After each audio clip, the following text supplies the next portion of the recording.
tumekuja na programu mpya ya kuwawezesha wakina mama na vijana ndani ya kipindi cha Mheshimiwa Rais Dr. Samia Suluhu Hassan. Inaitwa MBT, Mining for a Brighter Tomorrow, ambapo lengo lake kubwa ni kuhakikisha wakina mama, vijana na watu wenye ulemavu wanapewa fursa ya kushiriki kwenye sekta ya madini. Katika programu hii, cha kwanza ni tutawatengea maeneo kwa maana ya leseni na tutakabidhi katika vikundi mbalimbali.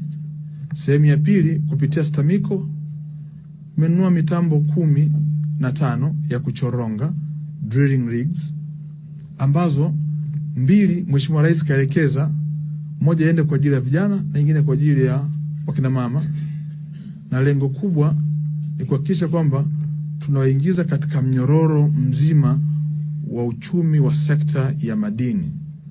Kwa zoezi hili linaendelea hivi sasa, wizara inaendelea kutoa leseni katika vikundi hivi, na kama mlinifuatilia tarehe 3 nilikuwa Nyamongo Tarime, nimetoa leseni kwa vikundi 46 vyenye vijana zaidi ya 2000 ambao wanazunguka katika eneo la mgodi wa pale Nyamongo, na ndo tunaingiza kwenye programu hii kwa awamu ya kwanza.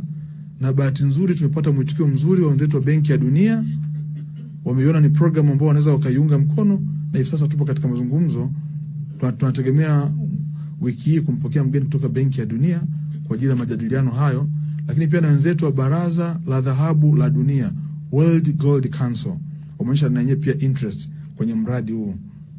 Ni mradi mzuri ambao unakwenda kuwasupport vijana kuingia katika sekta ya madini. Hatutoi leseni tu kwenye huu mradi, unakwenda pia na msaada wa kiufundi, kwa sababu pia tunakwenda kuanzisha vituo vya ukodishaji wa mitambo na mashine za uchimbaji wa madini. Kama ilivyo kwa wakulima, sio kila mkulima ana trekta. Kwa tutaweka vituo maalum ambapo yule ambaye atakuwa anahitaji mtambo husika ataukodi kwa siku husika, ili kuweza kurahisisha shughuli za uchimbaji, na hasa kwenye kundi hili la vijana.